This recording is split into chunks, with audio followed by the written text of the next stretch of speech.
Sun's up, I'm smiling slow. Pour that brew, let the blessings flow. Steam rising, faith on 10. Here we go again. Take a sip, take a breath. Ain't no rush, no stress. Got the good book by my side, and that peace I can't hide. Give me Jesus and my coffee. That's all I need to start my day.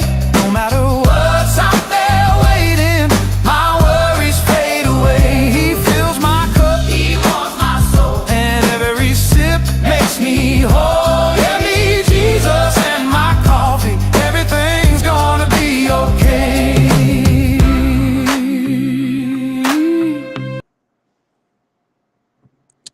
Hey everybody. All right, so you're gonna have to ignore the noise and the backdrop.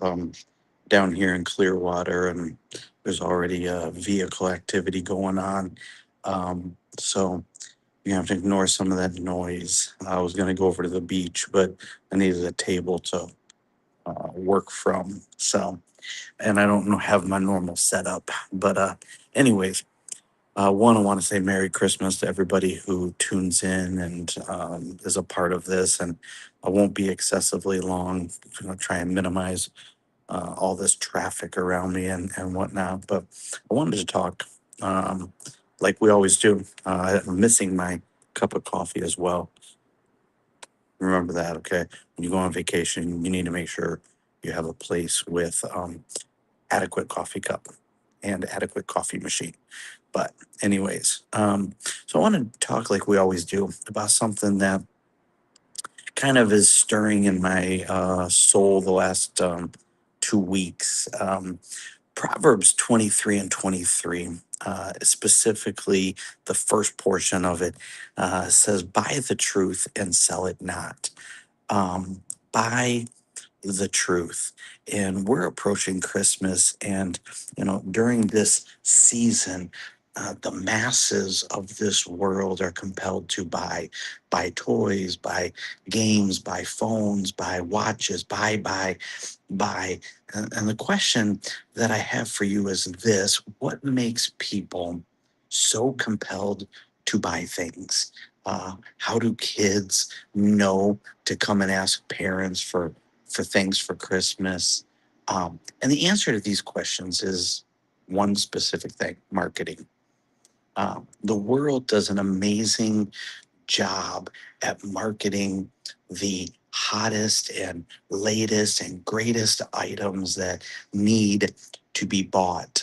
Even someone like me, I'm driven to I'm driven to buy the newest iPhone or the newest iPad or the newest Apple Watch, all because Apple does a great job in continually reaching out to me to tell me how amazing the new products are. Apple sends me daily messages with pictures to tell me continually that I would benefit from a product of theirs. They detail the benefits and joys of the the product they want me to buy, and they encourage me to to buy what they are selling. Um, with all that common knowledge being explored together, the next question we've got to ask is this: are we walking through this world with a buyer beware sticker on us, or are we causing there to be a run on the church to buy the truth? When people see us, uh, do they look at us and say, "Whoa, I don't want anything that they've got to offer," or is there something about us that says, "Hey, I need to figure out what it is that they've got and where to get it"?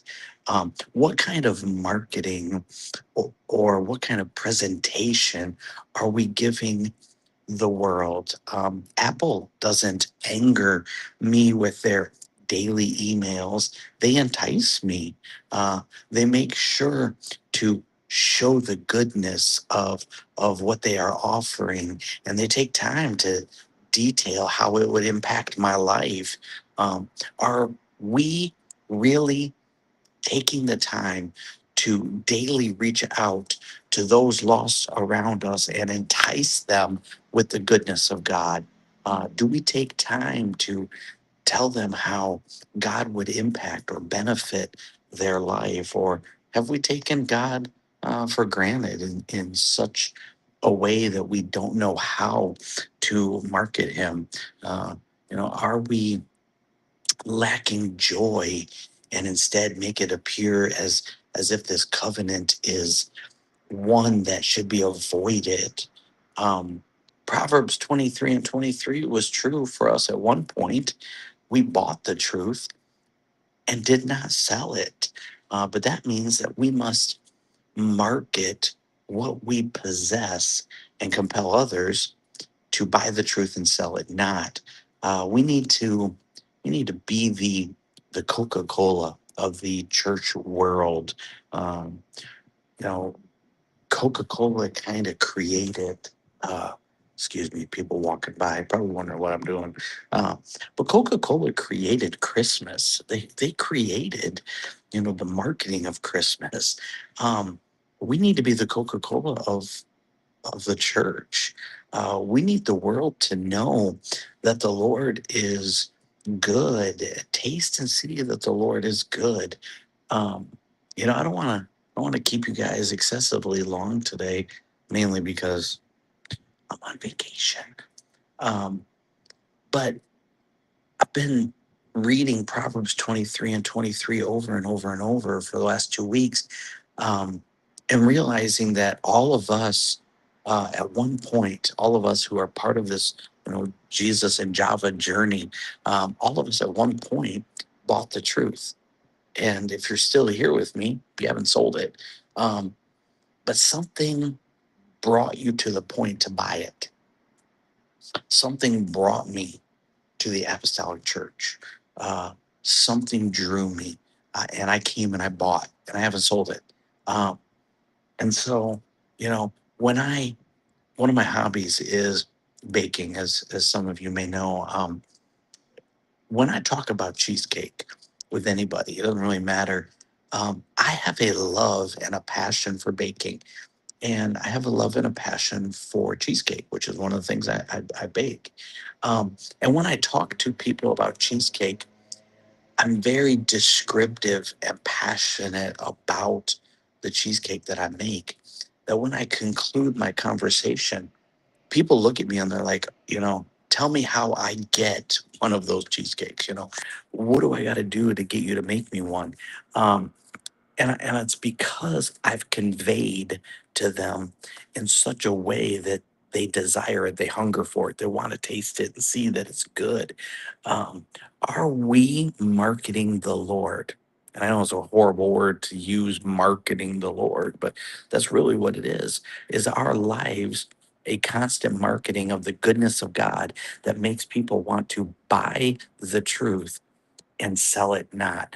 We need to be those those people. We need to be those people who are so full of passion and so full of a love for the truth that we bought, that when we talk about it, it's literally as if it causes a hunger or a thirst within the people that we're talking to, and it causes them to long to find out how to buy it and how to get a hold of it. um, we need to be like Apple.